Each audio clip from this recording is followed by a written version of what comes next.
Good morning students. आज हम question number 35 से बात कर रहे हैं अप स्ट्रीम और डाउन स्ट्रीम की।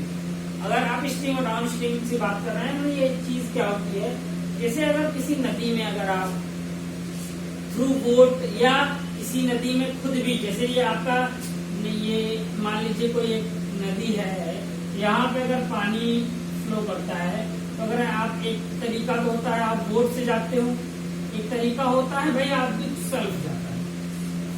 तो दोनों तरीके से अगर आप देखो तो यहाँ पे अगर आप कभी भी किसी नदी में अगर आप जाओ तो उसका सबसे बड़ी चीज क्या होती है, एक चीज होती है वेव, एक हो सकता है आपके तरफ हो सकता है आपके साथ हो, मतलब कि एक आपके साइड हो, मतलब आपके अपोजिट डायरेक्शन में हो सकती है, और आपके साथ का मतलब आपके जिधर आप तरफ जा रहे हो उधर ही आपकी क्या हो, उधर आपकी स्ट्रीम भी जा रही है। स्ट्रीम में वेव या करंट, बुक में आपका स्ट्रीम देगा, वेव देगा, करंट देगा, तो इस तरह के क्वेश्चन बनेंगे। तो अगर आप ध्यान दो यहाँ पे इस क्वेश्चन में करना क्या है, जब भी अगर आप देखो अप का मतलब क्या होता है, चढ़ते हुए क्रम में। जब आप किसी नदी पे चढ़ते हुए क्रम में जाते हो तो इसका मतलब ये हो जाता है कि आप उसकी वेव्स के अपोजिट डायरेक्शन में जा रहे हो। वेव के अपोजिट डायरेक्शन में जाने का मतलब हमेशा होगा, अगर आपकी स्पीड 10 किलोमीटर है, मान लीजिए एज्यूम कर लीजिए आप 10 किलोमीटर की स्पीड से, पर आवर की स्पीड से नदी में तैर सकते हो, 10 किलोमीटर पर आवर की स्पीड से नदी में तैर कर सकते हो। अगर आप वाटर के अपोजिट डायरेक्शन में जाओगे तो क्या होगा, वाटर आपकी स्पीड को माइनस करेगा, वाटर आपकी स्पीड को डाउन करेगा। अगर यही डाउन स्ट्रीम मतलब उतरते हुए नदी के साथ, पानी के साथ आप अगर आप आओगे तो वो आपकी स्पीड को प्लस करेगा, आपकी स्पीड को प्लस करेगा। मतलब कि अप स्ट्रीम में आपका जो स्ट्रीम है आपकी, वो क्या करेगी, आपकी स्पीड को डाउन करेगी। और डाउन स्ट्रीम में क्या है, अगर आप पानी में उतरते हुए आओगे तो क्या होगा, वो आपके डाउन स्ट्रीम में, अगर आप डाउन स्ट्रीम समझ ही रहे होगे, डाउन स्ट्रीम का मतलब ही होता है उतरते हुए क्रम में। उतरते हुए का मतलब पानी के साथ आओगे। जब पानी के साथ आप उतरते हुए आओगे तो वहां पे आप एक चीज देखोगे कि आपको हमेशा क्या करना पड़ेगा, जो स्पीड है वो आपकी प्लस होगी। यहाँ 10 किलोमीटर पर आवर थी, यहाँ पे 10 किलोमीटर पर आवर थी, यहाँ पे अप स्ट्रीम में सब्ट्रैक्ट होगी, ये अप स्ट्रीम का हो गया, डाउन स्ट्रीम में ऐड होगी। स्पीड की बात कर रहे हैं, ठीक है।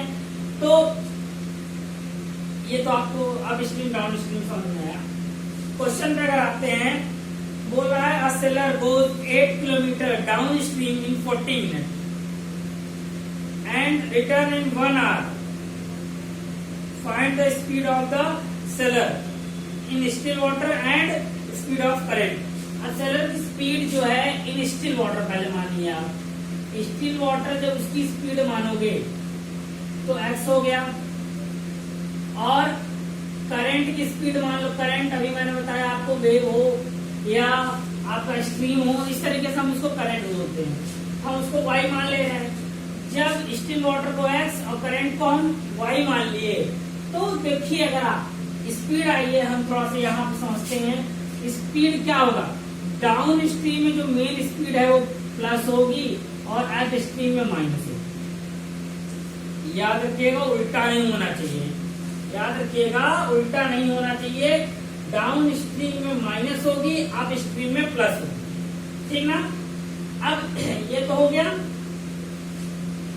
अगर आप यहाँ पे देखिए, up stream minus, down stream plus, यहाँ से आपको एक चीज मिल गई।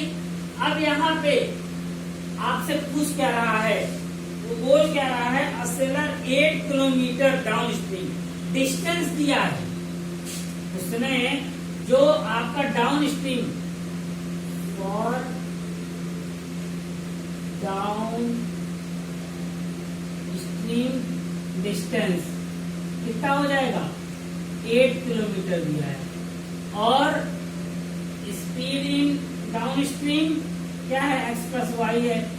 तो अगर आप से स्पीड ये निकाल लिए तो टाइम क्या हो जाएगा, time equal to distance upon speed होता है, तो टाइम आपको ये बोल रहा है 40 मिनट्स लगते हैं, तो 40 मिनट हो गया। डिस्टेंस ये x प्लस वाई, इसको आवर्स में बदलिए। क्यों बदलिए? क्योंकि स्पीड जो आप निकालोगे या जो माने हो वो हमेशा आर में ही हम मानते हैं मोस्टली, मिनट भी मान सकते हो लेकिन आवर्स में मानना आसान रहता है। तो ये हो जाएगा, यहां से अगर आप क्रॉस मल्टीप्लाई कर लो,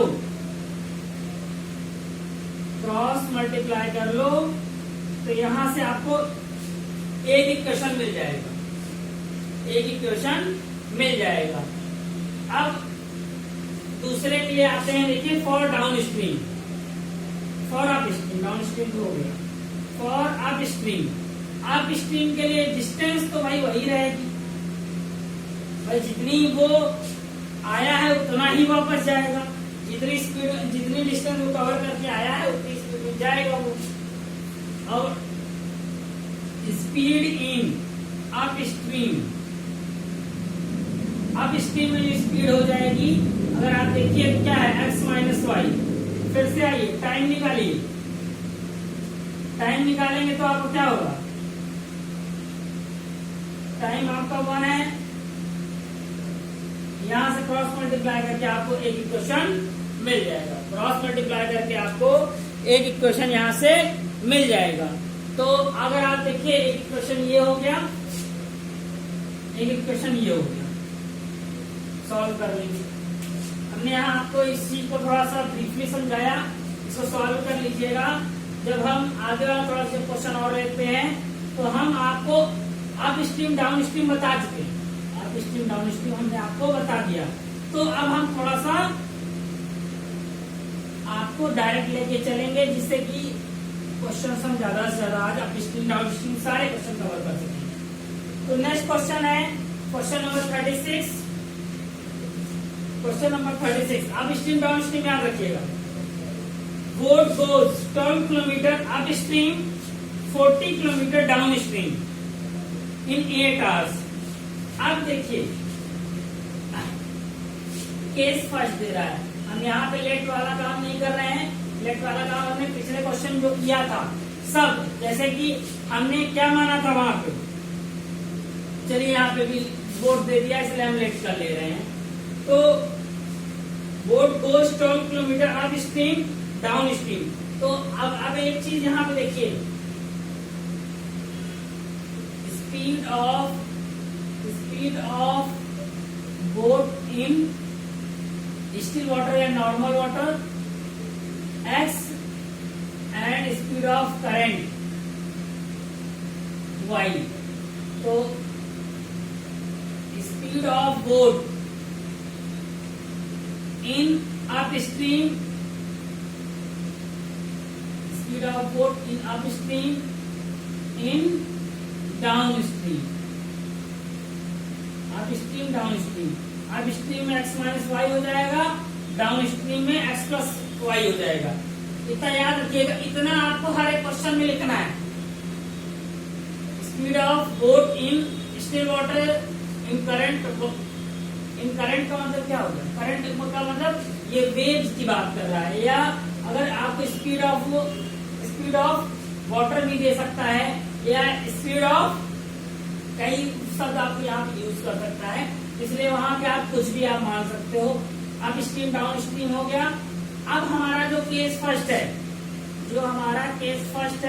केस फर्स्ट बोल रहा है 12 किलोमीटर अप स्ट्रीम में, 12 किलोमीटर अप स्ट्रीम में अगर आप जाइए, 12 किलोमीटर अप स्ट्रीम, स्पीड हमारे पास अप स्ट्रीम की है, और 40 किलोमीटर डाउन स्ट्रीम, तो टोटल डिस्टेंस आप 8 आवर्स में कंप्लीट करते हो। आप एक चीज अच्छे से जान रहे हो, distance upon speed equal to time, distance upon speed equal to time. अब ये वाला क्वेश्चन कैसा हो गया, यूवी टाइप वाला। अगर आप यहाँ पे क्या करोगे, इसको लेट कर लोगे, 1 बाई को 1 by X minus Y, 1 upon X plus Y को लेट कर लोगे। केस सेकेंड क्या कह रहा है आपका, केस सेकेंड कह रहा है 16 kilometre up stream and 32 kilometre in down stream चलता है, टाइम सेम लगा, टाइम क्या लगा है same. Find the speed of still water and speed of stream, जिसको करंट मारा है वही हो गया आपका स्पीड ऑफ स्ट्रीम। दो इक्वेशन आ गए, दोनों को आप सॉल्व कर लीजिएगा, दोनों को आप सॉल्व कर लीजिएगा। ठीक, अब स्ट्रीम डाउन स्ट्रीम ये आपके दो क्वेश्चन हो गए। आइए हम थोड़ा सा कुछ आगे अलग टाइप क्वेश्चन लेते हैं, लेकिन ये क्वेश्चन है बड़ा इंपॉर्टेंट। आप अगर ध्यान दोगे इस क्वेश्चन में आपके पेपर वगैरह में आता बहुत है क्वेश्चन, इसलिए ध्यान दीजिएगा इसमें। आइए आगे आते हैं क्वेश्चन नंबर 37 पे। यहाँ पे दे रहा है क्वेश्चन को, पहले अच्छे से पढ़िएगा। 2 men and 5 boys can finish their work in 4 days। अब ये वर्क एंड टाइम वाले जो क्वेश्चन है, वर्क एंड टाइम वाले क्वेश्चन, जैसे कि आप लास्ट ईयर जिस टाइप क्वेश्चन करके आए हो ये उसी टाइप के हैं। लास्ट ईयर जिस टाइप क्वेश्चन करके आए हो उसी टाइप के हैं, तो आपको सिर्फ यहाँ पे थोड़ा अज्यूमिंग में ध्यान देना है और कुछ नहीं करना है। यहाँ पे मैन और बॉयज हैं, क्या है मेंस एंड बॉयज हैं।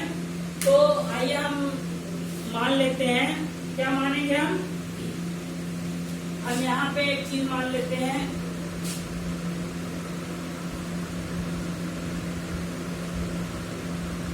Let B men can do work X and boys can do the work, men and boys can do the work Y। आपका यहाँ पे बोल क्या रहा है, क्वेश्चन हमने आपको बताया था, कभी भी आपको ध्यान देना है कि पूछ जो रहा वही लेट करते हैं। तो यहाँ नीचे 1 boy alone 1 man, एक आदमी एक काम को कितने दिन में फिनिश कर सकता है, या एक लड़का एक उसी काम को कितने दिन फिनिश कर सकता है, ये आपको निकालना है। जब आपको ये दो चीज निकालनी है तो हमने पहले मेन के लिए x मान लिया और बॉयज के लिए y मान लिया, और केस फर्स्ट पे आ जाते हैं। केस फर्स्ट पे जब आ जाइए तो क्या बोल रहा है कि जो मैन है वो काम को कितने दिन में कर, वो 2 days और बॉय 5 days में कर रहा है, तो दोनों मिलकर 4 days में फिनिश कर रहे हैं। तो दोनों चीज को क्या करेंगे, दोनों को डेज को उनके टोटल वर्क से डिवाइड करके डे वाइज निकाल लेंगे। ऐसा हम डिवाइड क्यों कर रहे हैं, इसको हम डिवाइड क्यों कर रहे हैं, क्योंकि अगर आप देखिए वो 2 दिन में काम कर रहा है और उसका 1 दिन का काम करने का रेशियो ये, यहाँ वो 5 days काम कर रहा है लेकिन उसका 1 दिन का काम करने का रेशियो ये। तो अगर आप यहाँ से जो फॉर्मूला जैसे कि हमारा जो बनता है वो अगर आप देखिए जो मीन है जिसके थ्रू निकालते हैं उसको हम नीचे रखते हैं और इसमें जितने दिन वर्क किया है ऊपर है। हमेशा इस चीज को याद रखिएगा, जितने दिन वर्क किया है वो ऊपर होगा और जो मीन जो उसकी कैपेसिटी है वो हमेशा नीचे होती है। वो कितने दिन में खुद कर सकता है और कितने दिन वर्क किया, कितने दिन वर्क किया, तो वहां से आपको मिल जाएगा एक इक्वेशन। इस तरीके से दूसरा देखिए 3 men and 6 boys। यहाँ पे भी देखिए 1 by जो हम कर रहे हैं ना, 1 by करने का मतलब क्या है, एक वर्क को वो 4 दिन में कर रहा है, तो हम एक के अकॉर्डिंग हमेशा निकाल के चलते हैं, इसलिए ये चीज कर रहे हैं। एक के अकॉर्डिंग कभी वर्क एंड टाइम का क्वेश्चन आएगा, इस चैप्टर में हो या नेक्स्ट चैप्टर में हो, आप वर्क एंड टाइम के अकॉर्डिंग क्या करोगे, जो उसकी टोटल कैपेसिटी होती है हमेशा उससे डिवाइड करोगे। ठीक, तो इक्वेशन बन गया। ठीक, आइए क्वेश्चन नंबर 38 देखते हैं। क्वेश्चन नंबर 38 बोल रहा है length of room exceeds its breadth by 3 meters.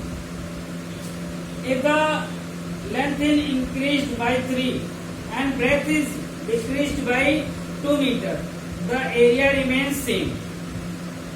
तो सबसे पहली चीज जो बात आती है हम डबल वेरिएबल पढ़ रहे हैं, तो आपको सबसे पहले लेट कर लेना पड़ेगा, let B length X breadth Y. Length X हो गई, ब्रेथ वाई हो गई। तो पहला इक्वेशन करते हैं, केस फर्स्ट आइए करते हैं। Length of room exceeds its breadth by 3 metre. देखिए लेंथ ऑफ ब्रेथ रख दिया, length of room exceeds, length of room exceeds its breadth by 3 metre. मतलब आपकी लेंथ एक्सीड हो रही है। क्या एक्सीड हो रही है? लेंथ एक्सीड हो रही है, इसलिए इसमें ऐड करेंगे। यहां से आपको पता है जिधर होता है उसका अपोजिट साइड करते हैं। क्यों करते हैं, चीज हम आपको बता चुके हैं। अब ये हो गया। उसके बाद बोल क्या रहा है, इफ द लेंथ ये second new length, if the length increased by 3, new breadth increased by 2, length increased by 3, breadth is increased by 2। जब लेंथ और ब्रेथ जब इंक्रीज की जा रही है, लेंथ और ब्रेथ जब इंक्रीज की जा रही है, तो ये है आपका। तो बोल क्या रहा है यहाँ पे, the area remains same, area remains same. तो अब पहली चीज देखिए,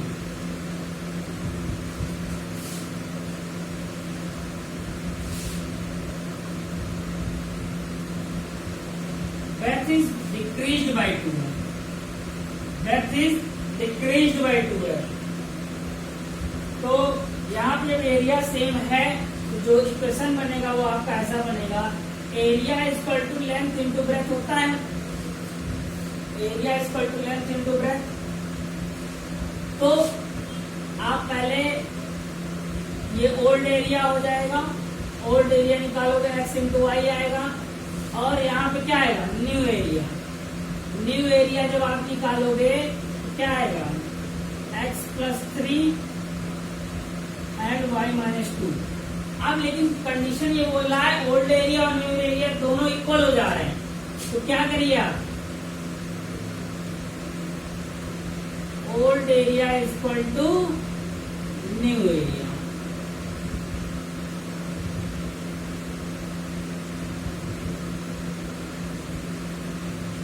अब यहाँ जब आप सॉल्व करोगे, देखो जैसे यहाँ पर आप सॉल्व करोगे एक्स वाई, उसके बाद एक्स करोगे 2x प्लस 3y माइनस 6। अब यहाँ देखो एक्स वाई कैंसल आउट हो जाएगा। ये आपका एक इक्वेशन यहीं से आपको इक्वेशन नंबर सेकंड मिल गया, इक्वेशन नंबर सेकंड मिल गया। फर्स्ट ये हो गया, सेकंड ये हो गया, फर्स्ट ये हो गया, सेकंड ये हो गया। इस तरीके से आपको 2 इक्वेशन मिल जाएंगे। तो दोनों इक्वेशन को सॉल्व करके आप निकाल सकते हो। दोनों इक्वेशन को सॉल्व कर लोगे तो आसानी से आ जाएगा। ठीक, अब इसके बाद की अगर हम बात करें, इसके बाद की जैसे अगर हम बात कर लें तो क्वेश्चन नंबर 39 है और 40 एरिया बेस्ड ही है, इसलिए आप इसको सॉल्व कीजिएगा। इसके आगे क्वेश्चन हम कल की क्लास में कराएंगे और कल कोशिश करेंगे कि आपका चैप्टर कल कंप्लीट हो जाए। कल की क्लास में आपका चैप्टर कंप्लीट हो जाएगा। So guys, thank you for